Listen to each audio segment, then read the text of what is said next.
Have you gone to vote yet? If you haven't, pause this video, go vote. I'll be here when you get back. But since you have voted, because I know you did already, we are here to talk about T.I. and Tiny Friends and Family Hustle Season 1, Episode 3.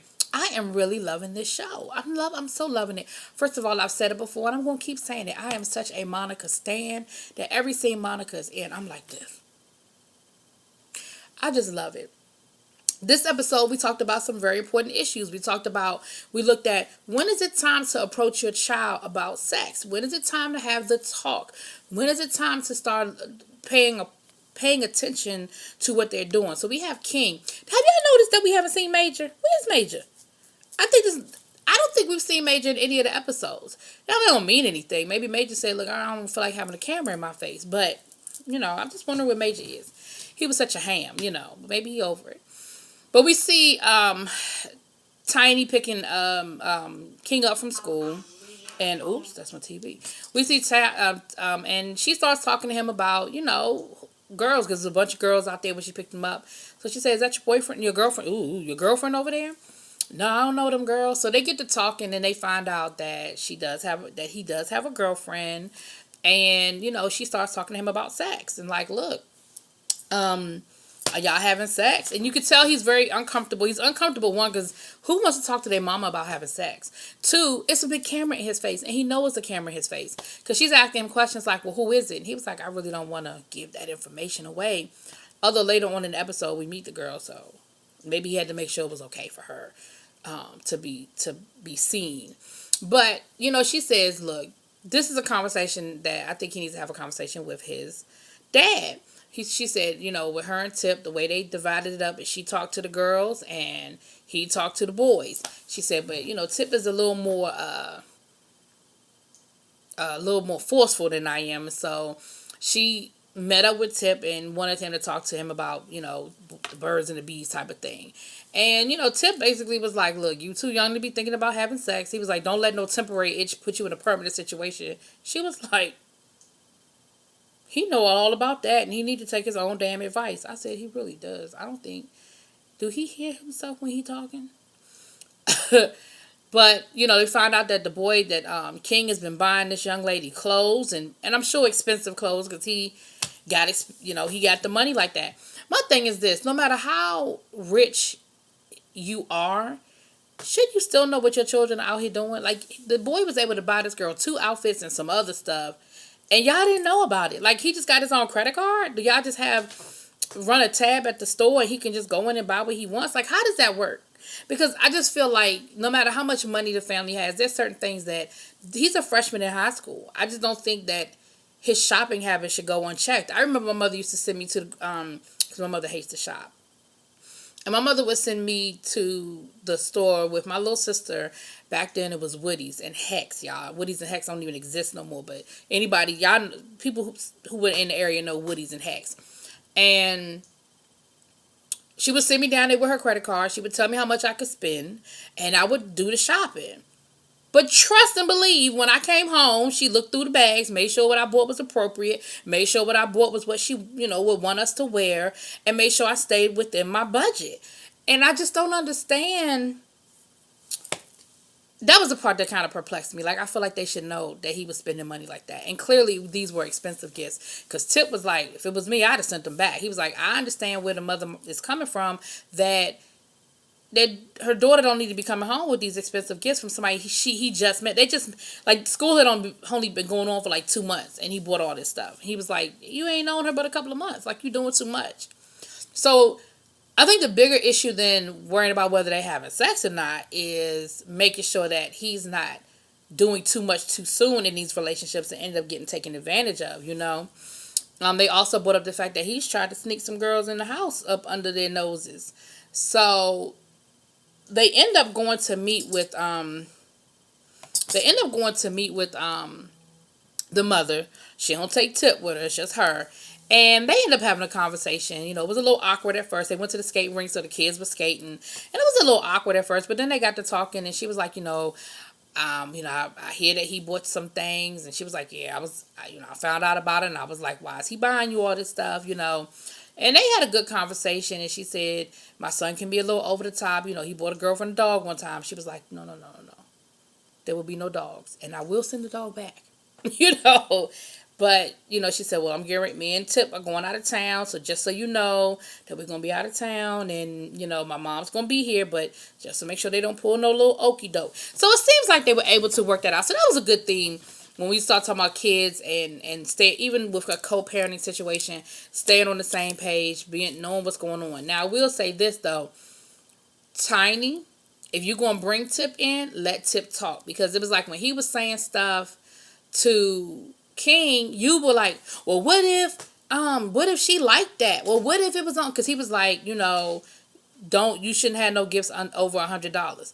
Well, what if they go out to eat and the bill is $100? He was like, well, 50 is his and 50 is hers. Like, she said, what if the bill is $150? He said, 75 is his and 75 is hers. Like, it was like, why are you contradicting him? He's trying to put something in place and put some limits in place and say, look, when you guys go out, what y'all are doing as freshmen and sophomores in high school, because King's a freshman and the girl's a sophomore, y'all dates shouldn't be costing $100. Hell, my dates don't be costing $100. Well, some do. Well, but y'all know what I'm saying. I mean, by the time you go to the movies and go out to eat, you done spent $100. But still, he's saying you need to stay within parameters and within limits. And I think that's valid. Then we see Monica and Toya. Again, I love me some Monica. She's talking about Shannon is ready to go back into the NBA, and that that things have been going on with that. He had a really bad accident a few years ago, and he's recovered. And she said, the dynamic is changing a little bit if he's going to go back into the NBA. He'll be traveling. There'll be different. He may have to live in a different city. There's no guarantee what team would pick him up, if a team would pick him up. And so she's just talking about that in their relationship and how the dynamic is changing. Toya lets us know this is the 2-year anniversary coming up of her brothers being murdered. Now, this was hard for me because my brother died. He wasn't murdered, but I had a brother die. And I know how hard it is on me when the anniversary comes up, which actually just passed. His birthday and the anniversary of his death are very hard for me. Those are very hard times for me. And I know how it is for me. I can't imagine two at the same time. Like, I can't imagine both of my brothers being murdered on the same day at the same time. Like, I cannot imagine that type of pain. But Toya let us in. We see her with her mom. Her mom has moved to Atlanta. And, her and her mom have had a very up and down relationship because her mother was on drugs. And she said even up until her brother's murder, her mother was still struggling with her drug addiction and on the streets and stuff like that. She said that them being murdered sort of did something and made her clean up. And so she said she always worries about her backsliding or relapsing. But she's living in Atlanta, living in her rental property. And, everything seems to be going really well with them. We see them go to Louisiana where they went to the gravesite. They're in mausoleums. In Louisiana, they don't do a whole lot of cemeteries. They go up. They don't go into the ground because it's a water situation. And so we see them visit the mausoleum, and everybody was upset. It was very hard on Reginae. You see Reginae break down. Even in her confessional, you see her break down.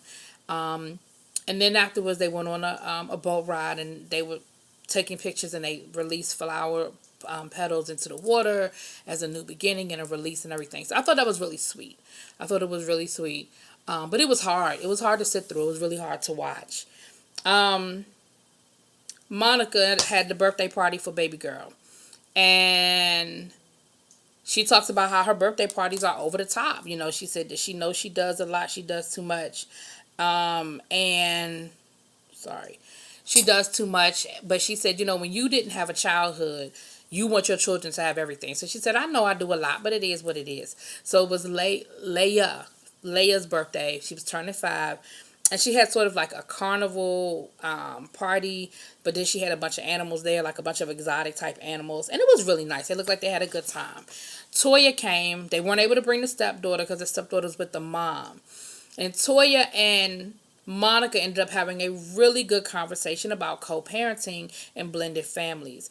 And Monica let her know, like, look, it's going to be hard, but everybody has to understand at the end of the day, you have to do what's in the best interest of the child. And at the end of the day, we are all here for one purpose, and that's for the baby. Or the child. I shouldn't say the baby, but for the child. And she said, and that's what um Latoya, sorry. That's what Latoya was saying, is that trying to find that happy medium with her new situation with marrying her husband and basically becoming an instant stepmom and just keeping that happy balance. And that was a good conversation, and again, there are people out here that need to hear that are trying to work through these blended families. Because, Monica has two boys, but I want to say Shannon also had like a baby when they got together. And so I'm sure there's been some situations with that they've had to deal with, and Monica was just saying, look, it's hard, but at the end of the day, if the adults remember who's in charge and who's important, which is the baby. I keep saying baby, but y'all know what I'm saying. Remember who's in charge and what this is all about, then ultimately everybody will be happy. And so that was a good thing. They had a good conversation about that. I thought that was really, really good. Then we saw Ray Janae, and Ray Janae is dealing with basically wanting to live her own life, and she, saying, "Look, I know I'm gonna make mistakes, but let me make them. Like, I know my mom wants me to basically do what she wants me to do because she has made certain mistakes and she doesn't want me to make them myself. But, she said, I'm sure people told her not to date my dad, but she did it." And so she has to understand that I want to do what I want to do. So we see her with her boyfriend Lucci. FNLM, FMOP, y'all know, Lucci. Lucci, it's Lucci, right? Lucci. Yeah, it's Lucci. It's Lucci. And they seem cute, they seem like a little cute little couple and everything, but you could tell she is totally in love, totally smitten. And she told us about how they met and how they tried to keep it under wraps, but somebody caught a picture of them together at All-Star Weekend, and, basically at that point it was out. So they just kind of went public with their relationship. We see her and Zanique, and her and Zanique, they've been friends forever. We've seen them on different reality shows and stuff like that. So they've been friends forever. They no longer live together.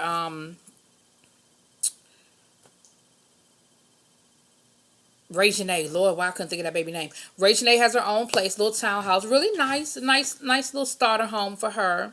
And she's just saying how she told her mom that she's not in school anymore and everything, and that she wants to act. And she said, it would be easy for me to just live off of my parents. They're rich, they have money, they spoil me. She said, but I don't want to be that person. Like, I really want to go out and live my life and make my own mistakes, and I want to act. She said acting makes me happy.